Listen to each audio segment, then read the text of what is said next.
नमस्कार साथियों। आज फिर हम एक नए टॉपिक के साथ इलेक्ट्रिकल के कॉन्सेप्ट सीखने की कोशिश करेंगे। आज हम अर्थिंग के बारे में जानेंगे कि अर्थिंग होती क्या है, अर्थिंग की आवश्यकता क्यों होती है, साथ ही साथ अर्थिंग कितने प्रकार की होती है।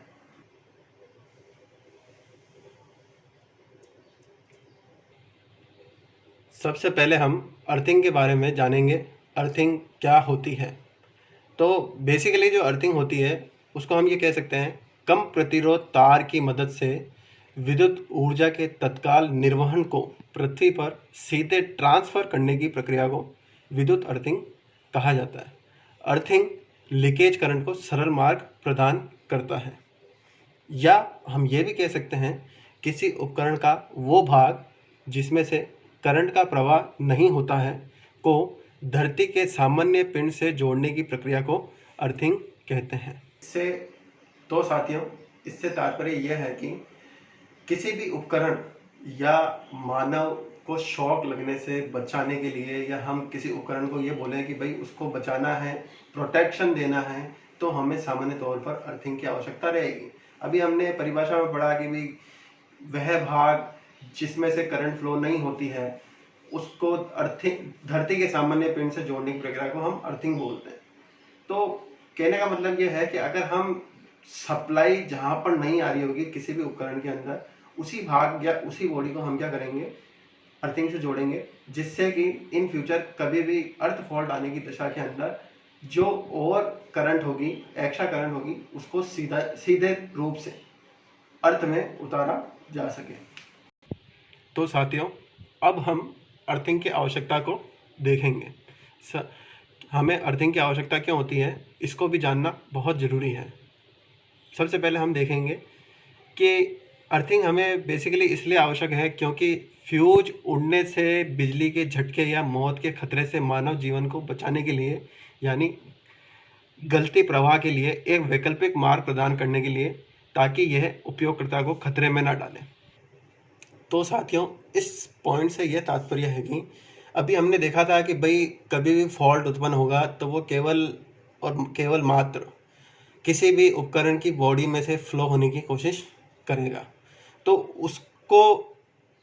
उसके कारण या तो वो उपकरण को क्षति पहुंचाएगा, या फिर इन फ्यूचर कभी कोई व्यक्ति मेंटेनेंस करता है तो उस कंडीशन के अंदर व्यक्ति इक्विपमेंट की बॉडी को छुएगा, जिसके कारण कहीं ना कहीं उसको शॉक लगने की संभावना रहेगी। यदि हम अर्थिंग सही प्रकार से करके रखते हैं तो उस कंडीशन के अंदर कहीं ना कहीं वो करंट सीधे तौर पर अर्थ में समाहित हो जाएगी, जिससे कि किसी भी बंदे को शॉक से बचाया जा सकता है। इमारतों, मशीनरी, सेकंड पॉइंट हम देख रहे हैं यहाँ पर अभी, इमारतों, मशीनरी और उपकरणों की सुरक्षा के लिए गलती की स्थिति के तहत, अर्थात यह सुनिश्चित करने की सभी उजागर प्रवाह के मार्ग एक खतरनाक क्षमता तक नहीं पहुँचते हैं।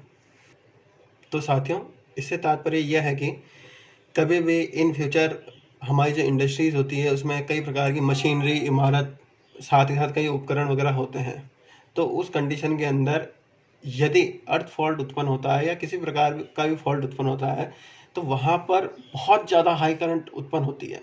अगर इस हाई करंट को सीधे तौर पर हम रोके नहीं तो कहीं ना कहीं ये बहुत बड़ा नुकसान पहुँचाती है। इसको देखते हुए हम सामान्य तौर पर अर्थिंग करते हैं, जिससे कि ये ओवर करंट, जो हाई करंट जो फ्लो हो रही है, इसको हम सीधे अर्थ में प्रवाह कर सकें। अब हम लेंगे तीसरा पॉइंट, बिजली और शॉर्ट सर्किट धाराओं को फैलाने के लिए सुरक्षित मार्ग प्रदान करना। तो साथियों, इस पॉइंट से यह तात्पर्य है कि जब भी कोई फॉल्ट उत्पन्न होगा तो उस कंडीशन के अंदर कहीं ना कहीं शॉर्ट सर्किट करंट उत्पन्न होगी, जो कि बहुत ज़्यादा मात्रा के अंदर होती है, जिसको हम क्या करते हैं, सुरक्षित मार्ग प्रदान करते हैं, जिससे कि सीधे वो कहीं ना कहीं अर्थ में प्रवाह हो सके। अब हम चौथा पॉइंट देखेंगे, संवेदनशील इलेक्ट्रॉनिक उपकरणों के संचालन के लिए स्थिर मंच प्रदान करने के लिए, अर्थात किसी ज्ञात मूल्य पर विद्युत प्रणाली के किसी भी भाग पर वोल्टेज बनाए रखने के लिए, ताकि उपकरणों या उपकरणों पर वर्तमान या अत्यधिक वोल्टेज को रोका जा सके।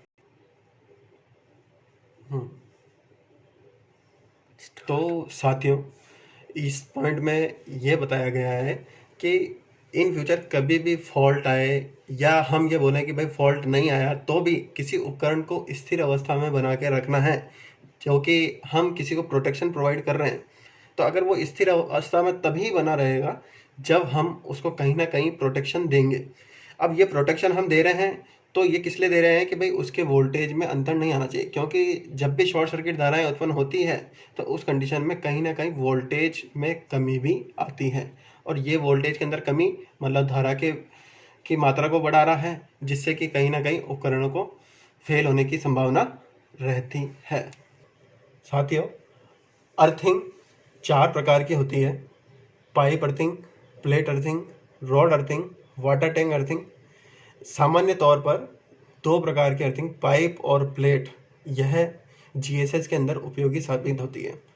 रॉड अर्थिंग वहाँ उपयोग में लेते हैं जहाँ पर बहुत कम संभावना के अंदर करंट फ्लो होने की संभावना रहती है, या कम मात्रा के अंदर करंट के फ्लो होने की संभावना रहती है। अगले टॉपिक जो है हमारे वो हैं पाइप अर्थिंग और प्लेट अर्थिंग। ये पाइप अर्थिंग और प्लेट अर्थिंग हम अगले वीडियो के अंदर पढ़ेंगे। धन्यवाद।